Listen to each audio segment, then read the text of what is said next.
Here are the participant objectives today. I know this was all online, but we are going to do all of this. So real quick, what are evidence-based practices? This is not the formal definition, but to describe what an evidence-based practice is it's a strategy, it's a methodology that people use that has been extensively researched. We know that that strategy has proven to be effective if trained with fidelity. So it might be an entire treatment package, it might just be one strategy specifically, but we have to implement evidence-based practices, and we're going to talk about why it's so important.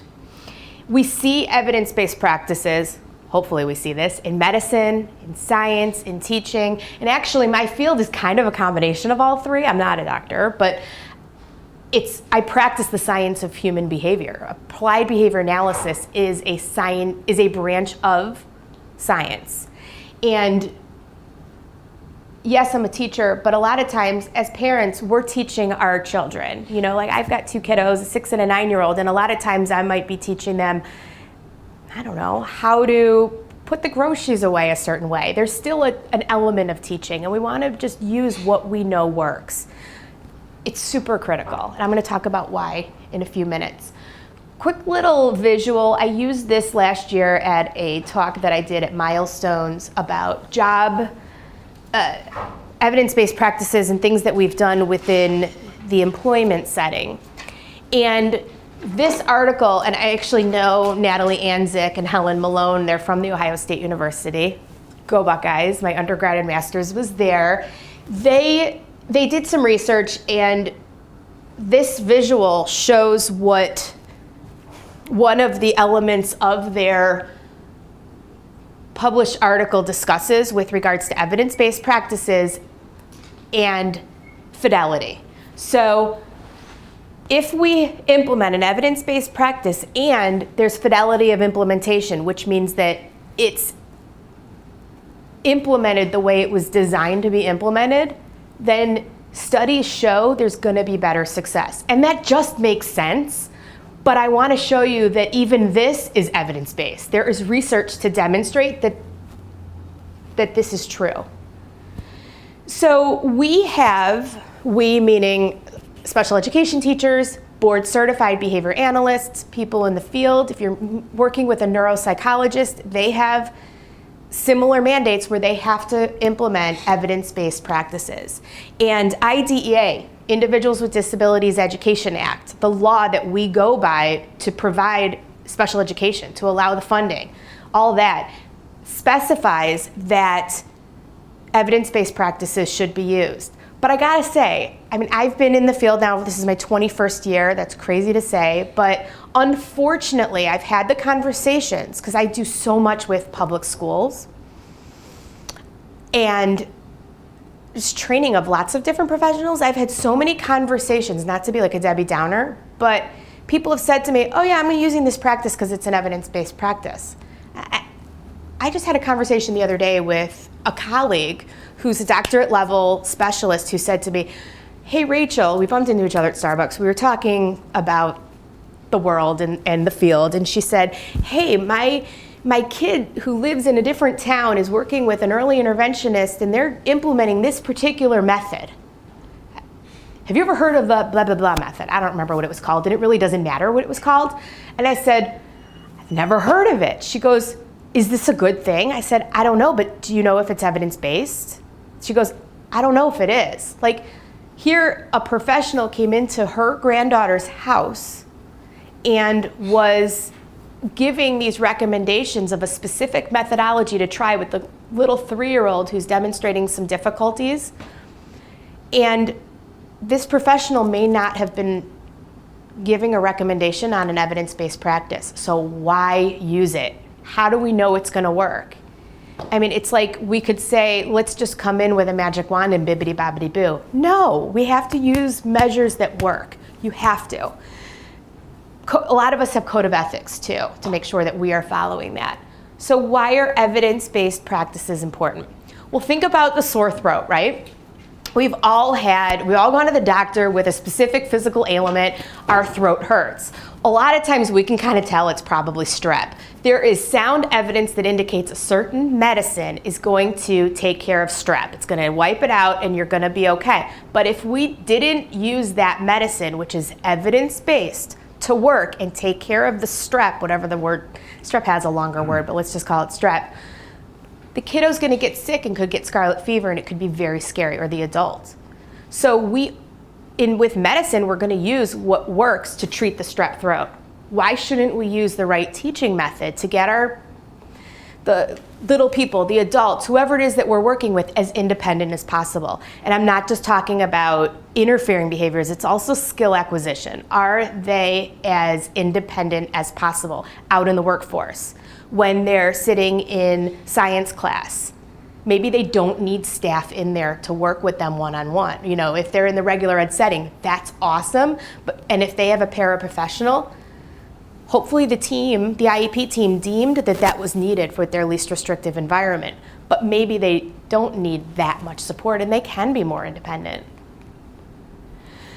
It's just a little bit more on the research. So with regards to, I happen to have done a talk at an autism conference. So this research is autism related, where it shows that aggression in ASD is higher than other rates with other DD related disabilities.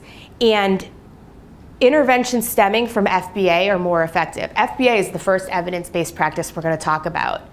If we have somebody that's highly aggressive, you have to do an FBA. Otherwise, you're just shooting darts at a board and you're not really zoning in on what the function is and why that behavior is really there in the first place.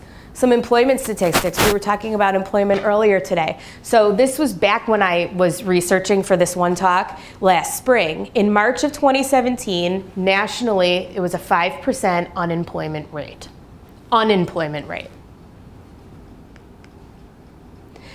For people with disabilities, according to this one article, and this was in spring of 2017, 50% of adults with ASD are underemployed, which means they're not working where they should, they're not able to keep a job, they're not doing things that are at their level or something that they want to do, or maybe they're not working enough hours. Maybe they want to work a 40-hour week and can, but they're only able to get a 10-hour-a-week job.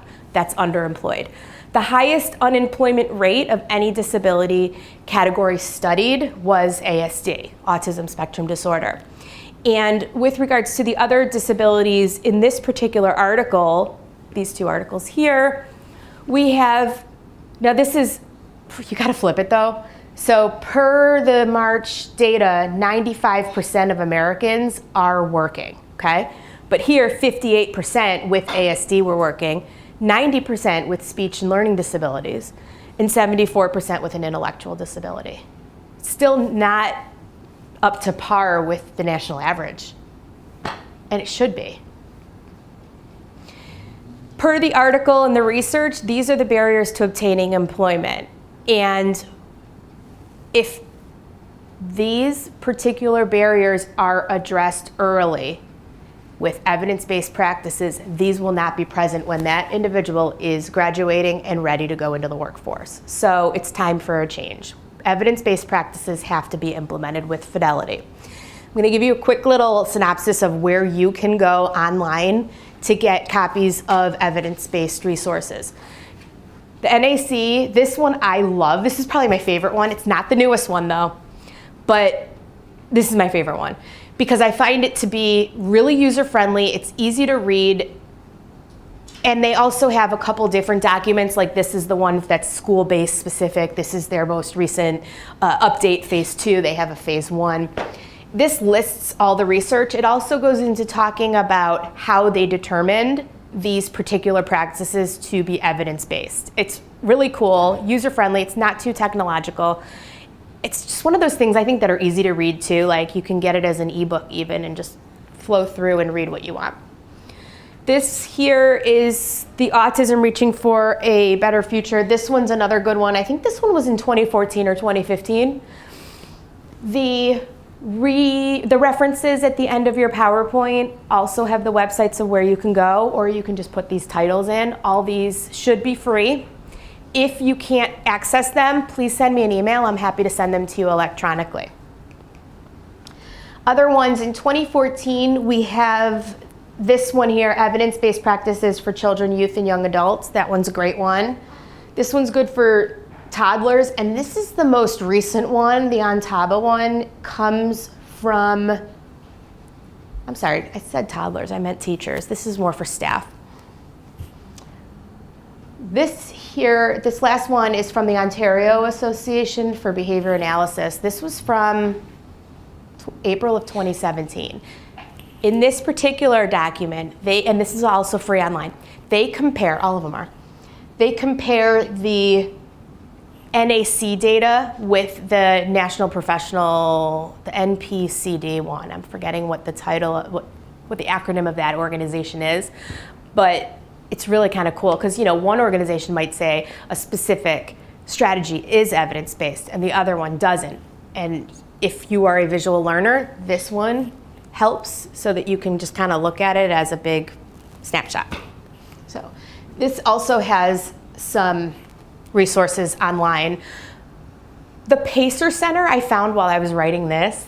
If you guys are parents, I never knew this one existed until like 4 days ago. I love this one, so put a star on that. The Pacer Center is great.